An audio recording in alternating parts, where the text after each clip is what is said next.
Hi everyone, this is Patrice from Empowerment Within. Welcome to episode 2 of Helping the Helper. Today we're going to go over vicarious trauma, secondary traumatic stress, and what you can do to kind of help yourself if you're noticing that you're experiencing any of the symptoms.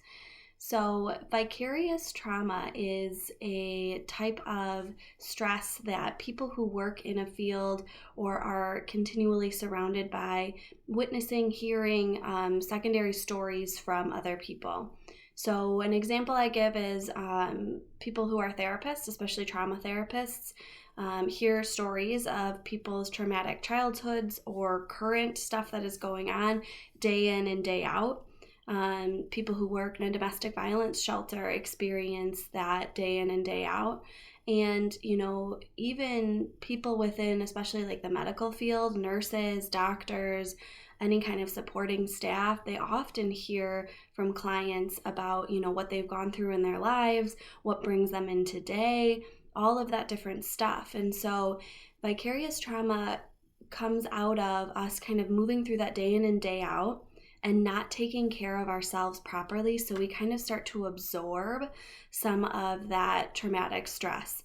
And so we start to exhibit behaviors such as feeling emotionally burnt out, starting to kind of have a jaded view of the world. The world's it's a bad place, it's a dangerous place, bad things happen all the time, just kind of like starting to get that really negative view on the world.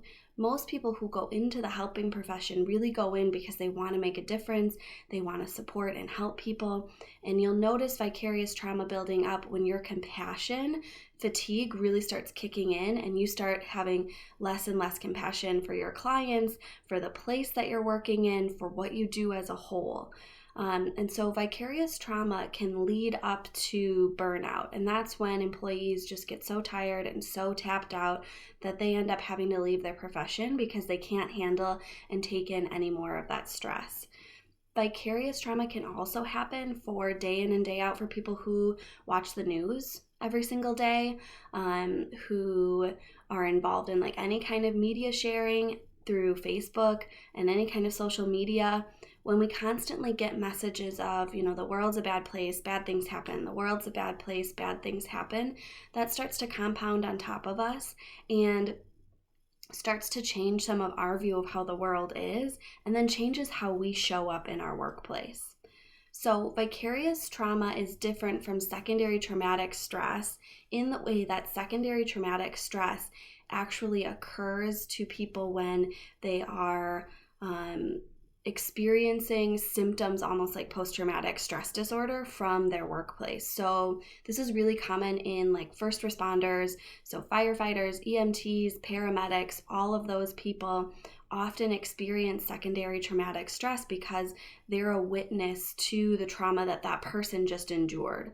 And so what happens is they can start to exhibit different symptoms of PTSD, avoidance of really doing some of the stuff in your job, experiencing flashbacks, nightmares, shortness of breath, all of that stuff that kind of has your anxiety spike up, and you start to kind of re-experience what happened at the accident or wherever you were. This is also really common in places like emergency rooms.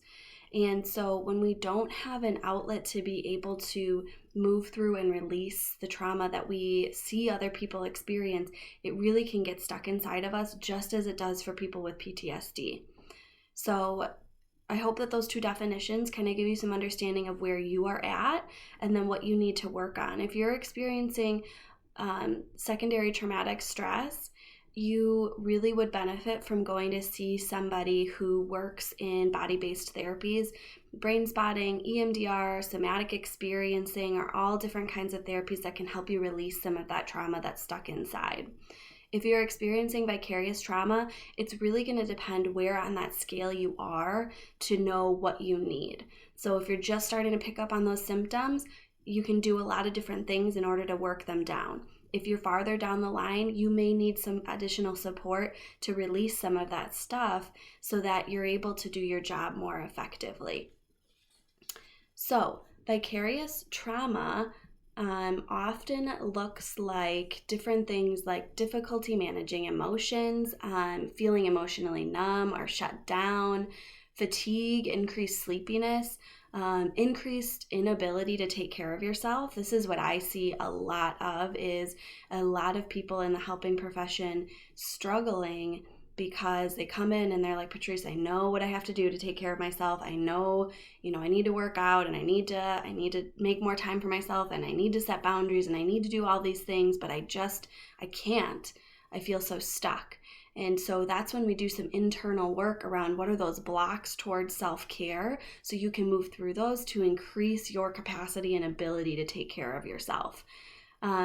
Becoming easily distracted, and increased irritability. And really the biggest one is that negative view of the world. Bad things do happen. There's a lot of unhealthy and in pain people that live in our world right now. And, helpers have to show up with the most compassion that they can. Compassion doesn't mean you don't have boundaries. Compassion doesn't mean you don't have expectations of those people, but compassion means you show up and you try to see that person in the best light possible so that you can give them the most help possible. And so if you notice that you're really feeling jaded and like you can't do it, kind of think of some different ways that you need to start taking better care of yourself. So this kind of links back to my last video of the Healthy Mind Platter and understanding where am I spending my energy, and where do I need to start spending more of my time in order so I can feel more balanced. That's a simple exercise to look through those different pieces of that chart and kind of see, okay, I'm not having any time in, I'm not checking in with myself to see what I need to nurture myself, I'm not trying to take care of myself, I don't have any playtime because I'm doing too much over here, and then I don't have the energy for it when I get home. So kind of looking through that and seeing where are you stuck, and are you able to move through that on your own, or do you need some additional support in moving through that? So vicarious trauma really can come from the mirror neurons that we have. And so mirror neurons are talked a lot in like reflexes. So a lot of people know about mirror neurons via, if the person across from you yawns, you yawn, because that's your mirror neurons taking in their experience and then kind of you're absorbing it and doing it yourself.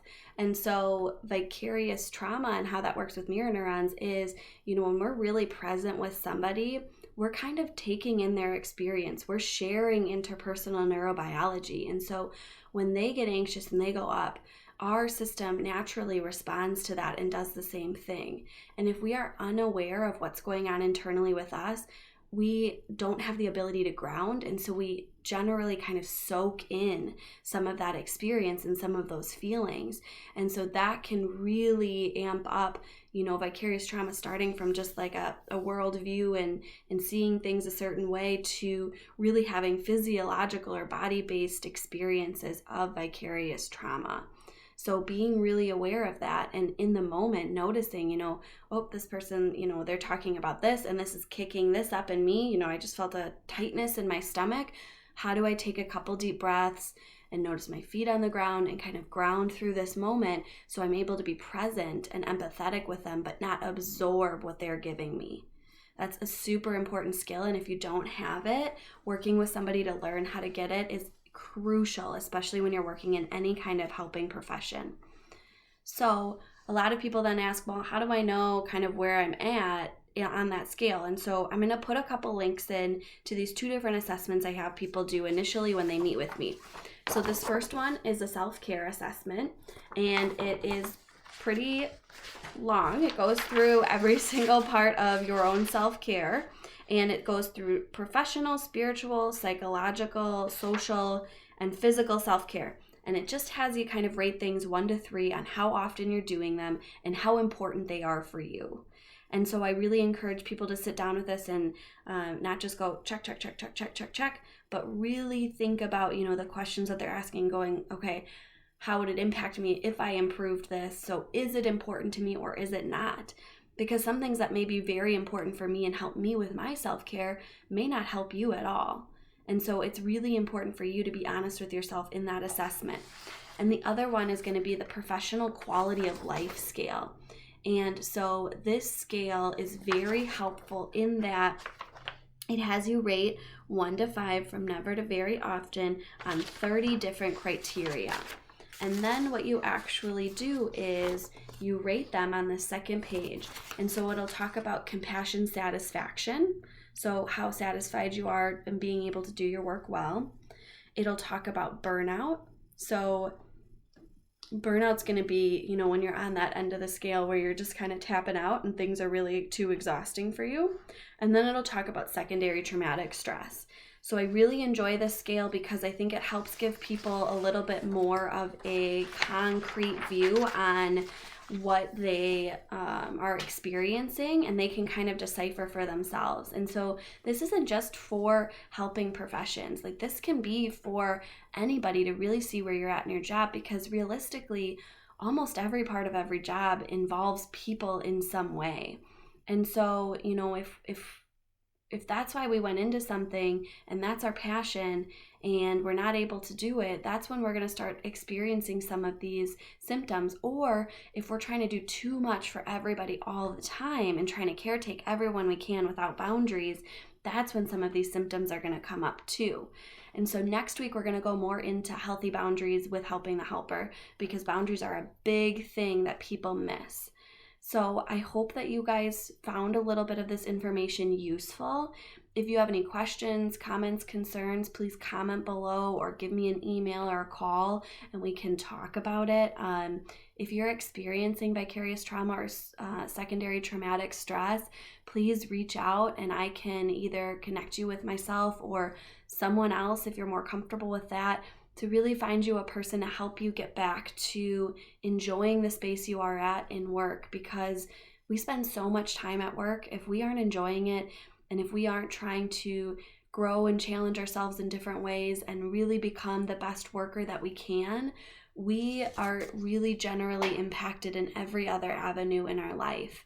And so it's very crucial that you all are taking care of yourselves, noticing where the blocks are, and noticing if you're in compassion fatigue or vicariously traumatized or secondarily traumatized or moving towards burnout, because all of those are, I need help finding some balance. I need help discharging some of this energy so that I'm able to show up at work the person I want to show up as.